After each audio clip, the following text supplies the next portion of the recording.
வடமலையப்ப மன்னனால் இடம்பெற்ற வெள்ளி கைவிலங்கு தரித்து போகுமாறு தென் குறுகையூரைச் சேர்ந்த வைணவர் பாடியது சிறைவிட தந்தாதி. வடமலையப்ப மன்னனால் இடம்பெற்ற வெள்ளி கைவிலங்கு தரித்து போகுமாறு தென் குறுகையூரைச் சேர்ந்த வைணவர் பாடியது சிறைவிட தந்தாதி.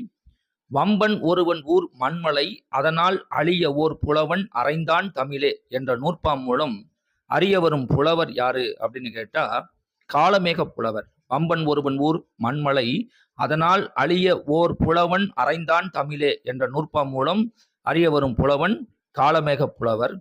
மாங்கனி நிமித்தம் மடி பிடித்து இழுத்தோன் சாம்படி ஒருத்தன் தமிழ் படித்தானே என்ற நூற்பாவின் மூலம் சாம்படி தமிழ் படித்தவன் யாரு அப்படின்னு கேட்டா சிவப்பிரகாசர். மாங்கனி நிமித்தம் மடி பிடித்து இழுத்தோன் சாம்படி ஒருத்தன் தமிழ் படித்தானே என்ற நூற்பாவின் மூலம் சாம்படி தமிழ் படித்தவன் யாருன்னு கேட்டா சிவப்பிரகாசர்.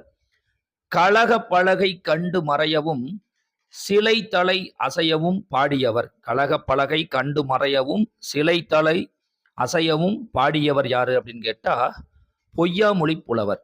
கழக பலகை கண்டு மறையவும் சிலை தலை அசையவும் பாடியவர் பொய்யாமொழி புலவர். மரபியல்பில் இடம்பெறும் நூற்பாக்கள் 35. மரபியல்பில் இடம்பெறும் நூற்பாக்கள் 35.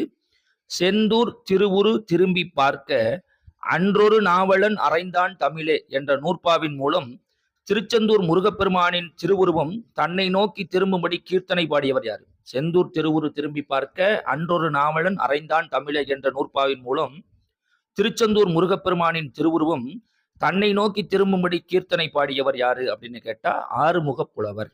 ஆன்சர் ஆறுமுக புலவர். மணினா ஒடுதிரை மறைவு அற ஒருவன் கவிதை பாடி கழித்திருந்தவன் யாரு? மணினா ஒடுதிரை மறைவு அற ஒருவன் கவிதை பாடி கழித்திருந்தவன் வீரபாண்டிய புலவர். வீரபாண்டிய புலவர். சூரன் ஊர் நடுங்கவும் தூது உடை ஒருவனை சேரன் ஊருக்கு அனுப்பி செம்பொன் பெற்று கலிகூர்ந்த கவிப்புலவன். சூரன் ஊர் நடுங்கவும் தூது உடை ஒருவனை சேரன் ஊருக்கு அனுப்பி செம்பொன் பெற்று கலிகூர்ந்த ஒரு கவிப்புலவன் யாரு அப்படின்னு கேட்டா கந்தசாமி புலவர். கலிகூர்ந்த கவிப்புலவன் கந்தசாமி புலவர். கண்டாயோ என மீனவர் கருதி பாடி ஓர் தொண்டன் பருவரல் ஒலித்த பனிவரை குமரி பாவலியினலே என்ற நூற்பாவின் மூலம் அறிய வரும் புலவர் யாருன்னு கேட்டா உமாதேவி. நாடா முதல் என தொடங்கும் பாடலை பாடியவர் கலைமகள். நாடா முதல் என தொடங்கும் பாடலை பாடியவர் கலைமகள்.